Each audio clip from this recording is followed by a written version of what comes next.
Imaginez que vous essayez de décrire la taille d'une fourmi à quelqu'un qui n'a jamais vu de règle.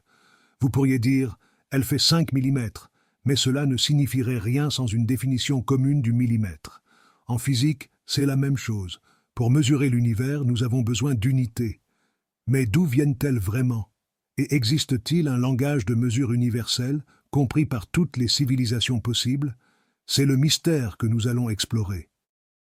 Une unité est une référence commune pour mesurer quelque chose. Une seconde pour le temps, un mètre pour la distance, un kilo pour le poids. Sans elle, un nombre reste une idée abstraite, comme dire 5, sans préciser 5 quoi. Les unités sont ce qui transforme une belle équation mathématique en une description du monde réel. Elles sont le pont entre le monde parfait des idées et l'univers complexe qui nous entoure. Le système international utilise 7 unités de base. Le mètre pour la longueur, le kilogramme pour la masse, la seconde pour le temps, l'ampère pour l'intensité du courant électrique, le kelvin pour la température thermodynamique, la mole pour la quantité de matière et la candela pour l'intensité lumineuse. Grattant un peu, on peut tout ramener à seulement 3 unités fondamentales et indépendantes. Le temps, la seconde, la longueur, le mètre, la masse, le kilogramme. Masse, souvent confondue avec le poids, c'est en réalité la quantité de matière contenue dans un objet. Son unité est le kilogramme. Votre masse est la même sur Terre, sur la Lune ou dans l'espace. Votre poids, lui, change avec la gravité.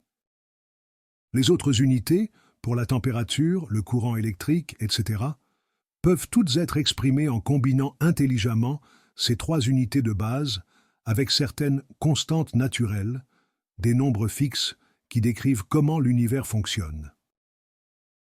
Un physicien nommé Max Planck a eu une intuition révolutionnaire. Il s'est dit « Nos unités sont basées sur des choses arbitraires, comme la taille de la Terre ou un morceau de métal en France. Et si on utilisait plutôt les constantes fondamentales de l'univers lui-même pour créer des unités ?» Il a choisi 3 constantes universelles. 1. C'est la vitesse de la lumière, la vitesse maximale de tout dans l'univers, 300 000 km par seconde. 2. H bar, la constante de Planck réduite, la granularité ou le quantum de l'univers. C'est l'unité fondamentale de l'action en mécanique quantique. 3. G, la constante gravitationnelle, la force de la gravité qui déforme l'espace-temps. Mélangeant ces 3 ingrédients, C, H bar et G, Planck a créé de nouvelles unités, parfaitement adaptées à la description de l'univers. Le temps de Planck, la plus petite durée possible ayant un sens physique. La longueur de Planck, la plus petite brique d'espace possible. La masse de Planck, une masse minuscule mais très dense, ce qui est énorme pour une seule particule. Ces unités ne sont pas pratiques pour peser des pommes, mais elles sont universelles. Toute intelligence dans l'univers, en mesurant ces constantes, arriverait aux mêmes unités de Planck. C'est le langage commun de la cosmologie. Elles deviennent cruciales là où les 2 grandes théories de la physique, la quantique et la relativité, se rencontrent, comme au moment du Big Bang ou au cœur des trous noirs. Une particule ayant la masse de Planck serait à la fois une particule quantique et un mini-trou noir.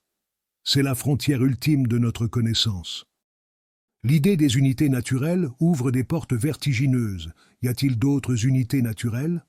Avec la découverte de l'énergie sombre, on pourrait en créer de nouvelles, suggérant des liens cachés dans les lois de la physique. Le grand décalage conceptuel. Les unités de Planck révèlent un conflit de langage entre la physique quantique, qui parle de probabilité et d'incertitude, et la relativité générale, qui parle de courbure et de position précise. C'est peut-être la raison fondamentale pour laquelle il est si difficile de créer une théorie du tout qui unifie ces 2 mondes. Les unités de mesure sont bien plus que de simples outils pratiques. Ce sont des fenêtres sur l'architecture la plus profonde de la réalité. Les unités de Planck, en particulier, sont comme la clé de voûte qui relie le temps, l'espace et la masse. Elles nous montrent les limites de notre compréhension actuelle et nous indiquent où chercher pour percer les plus grands mystères de l'univers, du Big Bang au trou noir.